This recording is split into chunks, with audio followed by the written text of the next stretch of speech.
Keluaran pasal 33. Musa meminta penyertaan Tuhan di gurun.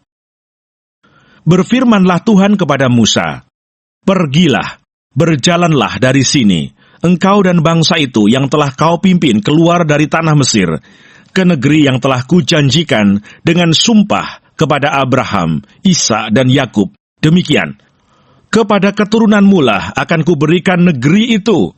Aku akan mengutus seorang malaikat berjalan di depanmu, dan akan menghalau orang Kanaan, orang Amori, orang Het, orang Feris, orang Hewi, dan orang Yebus, yakni ke suatu negeri yang berlimpah-limpah susu dan madu. Sebab aku tidak akan berjalan di tengah-tengahmu, karena engkau ini bangsa yang tegar tengkuk, supaya aku jangan membinasakan engkau di jalan." Ketika bangsa itu mendengar ancaman yang mengerikan ini, berkabunglah mereka, dan seorang pun tidak ada yang memakai perhiasannya. Berfirmanlah Tuhan kepada Musa, "Katakanlah kepada orang Israel, kamu ini bangsa yang tegar tengkuk. Jika aku berjalan di tengah-tengahmu sesaat pun, tentulah aku akan membinasakan kamu. Oleh sebab itu, tanggalkanlah perhiasanmu, maka aku akan melihat apa yang akan kulakukan kepadamu." Demikianlah orang Israel tidak memakai perhiasan-perhiasan lagi sejak dari Gunung Horeb. Sesudah itu Musa mengambil kemah dan membentangkannya di luar perkemahan, jauh dari perkemahan, dan menamainya Kemah Pertemuan. Setiap orang yang mencari Tuhan, keluarlah ia pergi ke kemah pertemuan yang di luar perkemahan. Apabila Musa keluar pergi ke kemah itu, bangunlah seluruh bangsa itu dan berdirilah mereka, masing-masing di pintu kemahnya, dan mereka mengikuti Musa dengan matanya sampai ia masuk ke dalam kemah. Apabila Musa masuk ke dalam kemah itu, turunlah tiang awan dan berhenti di pintu kemah, dan berbicaralah Tuhan dengan Musa di sana. Setelah seluruh bangsa itu melihat bahwa tiang awan berhenti di pintu kemah, maka mereka bangun dan sujud menyembah, masing-masing di pintu kemahnya. Dan Tuhan berbicara kepada Musa dengan berhadapan muka, seperti seorang berbicara kepada temannya. Kemudian kembalilah ia ke perkemahan.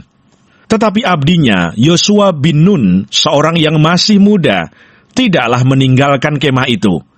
Lalu berkatalah Musa kepada Tuhan, "Memang engkau berfirman kepadaku, suruhlah bangsa ini berangkat. Tetapi engkau tidak memberitahukan kepadaku, siapa yang akan kau utus bersama-sama dengan aku.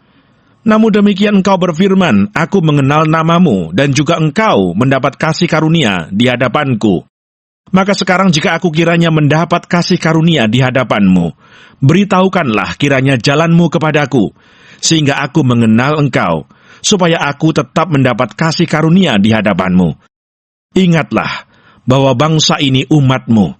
Lalu ia berfirman, "Aku sendiri hendak membimbing engkau dan memberikan ketenteraman kepadamu." Berkatalah Musa kepadanya, "Jika engkau sendiri tidak membimbing kami, janganlah suruh kami berangkat dari sini. Dari manakah gerangan akan diketahui bahwa aku telah mendapat kasih karunia di hadapanmu, yakni aku dengan umatmu ini? Bukankah karena engkau berjalan bersama-sama dengan kami, sehingga kami, aku dengan umatmu ini, dibedakan dari segala bangsa yang ada di muka bumi ini?" Berfirmanlah Tuhan kepada Musa, "Juga hal yang telah kau katakan ini akan kulakukan, karena engkau telah mendapat kasih karunia di hadapanku, dan aku mengenal engkau." Tetapi jawabnya, "Perlihatkanlah kiranya kemuliaanmu kepadaku." Tetapi firman-Nya, "Aku akan melewatkan segenap kegemilanganku dari depanmu, dan menyerukan nama Tuhan di depanmu. Aku akan memberi kasih karunia kepada siapa yang kuberi kasih karunia, dan mengasihani siapa yang kukasihani." Lagi firman-Nya, "Engkau tidak tahan memandang wajahku, sebab tidak ada orang yang memandang aku dapat hidup." Berfirmanlah Tuhan, "Ada suatu tempat dekatku, di mana engkau dapat berdiri di atas gunung batu. Apabila kemuliaanku lewat, maka aku akan menempatkan engkau dalam lekuk gunung itu, dan aku akan menudungi engkau dengan tanganku, sampai aku berjalan lewat. Kemudian aku akan menarik tanganku, dan engkau akan melihat belakangku, tetapi wajahku tidak akan kelihatan."